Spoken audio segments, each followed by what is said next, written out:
While Queen are now celebrated as one of the greatest classic rock bands, it's hard to believe they were once hated by critics during the 80s and 70s in particular. This was most apparent with Dave Marsh's infamous Rolling Stone 1979 review of the band's 7th studio album, Jazz. If you haven't read this review already, I strongly recommend giving it a look. It in many ways reflects why many critics hated the rock group. One of the most notorious parts of this review is when Marsh describes them as the first truly fascist rock band, when sharing his thoughts on the number We Will Rock You, stating that it is a marching order: you will not rock us, we will rock you. Evidently, he gets this completely wrong, as the track was written for the audience to sing along to. It's about participation. Nevertheless, critics misunderstood many of Queen's numbers, and solely wrote them off as pretentious. This also applies to We Will Rock You's other half, We Are the Champions,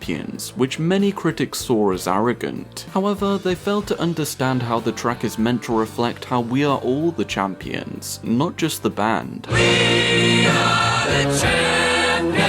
On top of this, the serious music critics failed to recognize how a lot of Queen's music is tongue-in-cheek. Just look no further than arguably the band's most recognizable song, Bohemian Rhapsody, an emotive and sophisticated number which can also be seen as somewhat ridiculous. It begins with an a cappella intro, then it's a ballad, an opera, rock, and finally a coda. Not to mention the lyrics, which many found downright bizarre, especially during the operatic section. We will not let you go. Interestingly, Bishmillah became the name of a section the NME had during the 80s, which highlighted the most ridiculous lyrics in pop songs at the time. Clearly, Queen never took themselves too seriously, despite being 4 talented musicians. Their main focus was to entertain, which resulted in them being more theatrical, and due to this, critics found it hard to take them seriously. The band were larger than life, and perhaps even a little bombastic,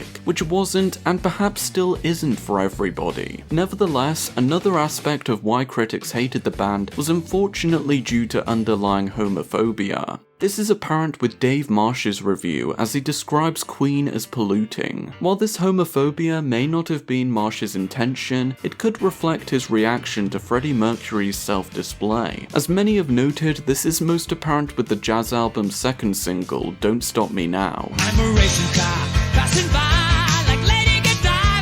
It's a track which addresses Mercury's hedonistic lifestyle, particularly during this period. With that said, the homophobia which Queen faced was sadly unsurprising considering the time. And just think about the band's name, it clearly has gay connotations. Not to mention, frontman Freddie Mercury was one of the most flamboyant and theatrical performers of the 20th century. On stage and in videos, his costumes pushed gender boundaries, as he sported tight shorts, leotards, angel cloaks, fur coats, and leather, denoting a biker image which was popular in gay nightclubs during the time. Another reason why critics took a disliking to Queen was because they were willing to experiment with their music, which led to them challenging traditional genre boundaries, and having the sound of their music change a lot over the years. This is most apparent with how they went from a heavier rock sound during the 70s, of course with a few changes along the way, to then releasing more accessible and arguably insignificant pop songs such as Radio Gaga, I Want to Break Free, and A Kind of Magic.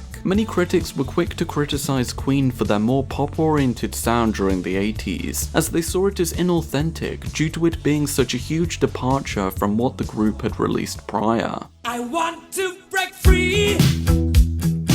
During the 80s, Queen also released the music video for I Want to Break Free, which was a pastiche of Coronation Street, a British soap opera. Sadly, this was something America failed to understand, as they found the video to be deeply shocking. In fact, MTV banned the video, and Brian May would later explain how the music video damaged Queen's reputation in America. On the subject of this number, when Queen performed in front of one of their biggest audiences at Rio in January of 1985, 1985, the crowd found Freddie's costume during the performance to be shocking. They began tossing objects at Mercury, despite the change in costume referencing the video. Nevertheless, that's nothing when compared to the backlash which Queen received for performing at the Sun City Resort in 1984. This was during the apartheid period in South Africa, when all other artists refused to perform in the country. When Brian May spoke about Sun City later, he expressed how he wouldn't have gone to South Africa if he could do it all over again. Queen got into deep shit when they chose to play Sun City in South Africa.